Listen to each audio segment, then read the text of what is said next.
Welcome back to my channel, Damien Deal, the reviewer.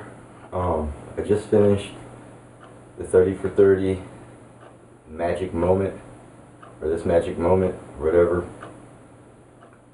Man, it took me back. I had all kinds of emotions going through my mind. What I was thinking when I was a child when this was happening. They showed old highlights and everything. Oh man. And every year I thought they were getting better and better up until that last moment. The big man left, and then everything got through on Penny's shoulders. He was carrying the team, trying to do his thing, and yes, all that weight and pressure hurt his knees. He tore a meniscus like I did. And then after that, he just started getting knee injuries after knee injuries until he just wasn't Penny anymore. I was sad to see that. I have to relive that at the end of the video. All in all, it was a great video. You got to see the rise of the Magic when they started with Nick Anderson, Scott Skiles, man, Bowie, Rollins,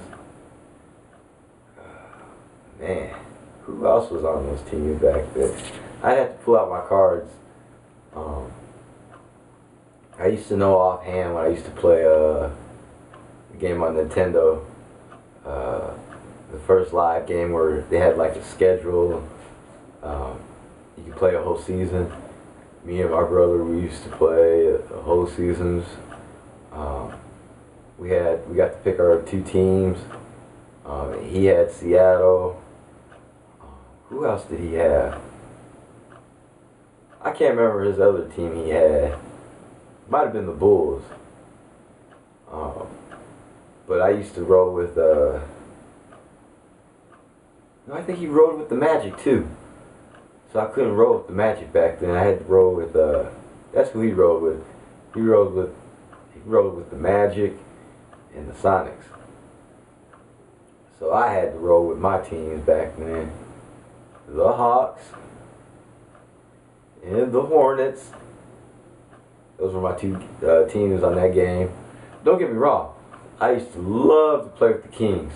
I'd get Spud Webb, be out there killing. Oh, don't forget Mark Price.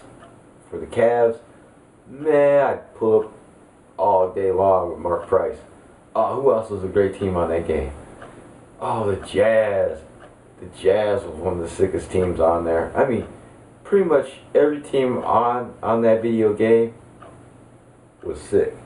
I mean, every player, I don't know, back in the 80s, every player was good, it seemed like. But on that video game, every player was great. But that's a whole nother thing. I don't even know what the hell that video game was called. It was some NBA song on the original NES. It started it all. I think it was NBA Live. The first Live, I think. But anyways, man. Ah, the Magic. Man, they had so much potential. Ah, and they just fell apart. I was so mad when that happened. But I mean, the way it happened in the video is the way it happened in real life too. Cause I remember one morning he got that $110 million contract. I was like, $110 million? They're like, for 8 years. And I remember our brother was like, there's a lot can happen, injuries, this and that, blase, blase, you can get traded, this and that. I was like, yeah, I guess so. But man, $110 million? I remember thinking that was outrageous. Until Shaq went to LA and got $121 million. I was like, what? Man, I can't remember who got the highest contract ever, but that shit was, I can't even remember how much it was. I know it was over like 150 million, I think, at least. But anyway, that's before the salary cap restrictions and all that other stuff. man, if you haven't seen 30 for 30, this Magic Moment, you have to see it. I don't even know if that's the exact title, but man, it will take you back to when you were a Magic fan. And I hate to say this, everybody was a secret Magic fan back in the day when they got Shaq and Lil Penny. You know, you were pulling for them because they were the underdogs, the young bucks, the expansion franchise. You know, the young. I don't even want to think about it anymore. What could have been, should have been, never was. I'm telling you, greed just messes up a lot of things in this world. Just imagine what they could have done together. They would have stayed together. And Shaq was talking about, me and Penny were Shaq and Kobe before Shaq and Kobe. Yeah, you guys were. But what happened? Your ego got in the way and it wrecked everything. Same thing that happened in LA. Boom. Is that the same thing that happened in Miami between you and D-Wade too? I think so. But what do I know? I don't know. All I can say is I give it 2 thumbs up. If you haven't seen it yet, I highly recommend you seeing it. It came out in 2016. It's a great video. Hey Daniel, if you happen to see this video, bro, you gotta watch it. You gotta watch it. It'll take you back to when we were kids and you were Penny. Remember when? I remember when you were in love with Penny. So was Goody. A whole bunch of people were in love with Penny. I ain't gonna lie.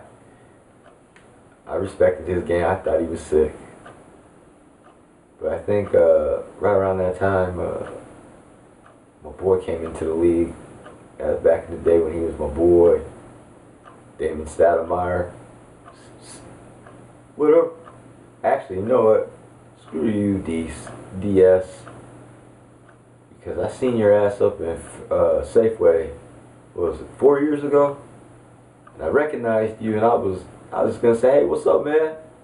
I said, Damon. And you looked over because you knew you knew who you were. You made eye contact. But then you're acting like I was gonna rush you or something and ask you for an autograph or something. Man, I was working. I just wanted to say what's up. I respected your game. I respected you as a person, but now, fuck you. I said it. I would have worked your ass on the court if we ever came across each other.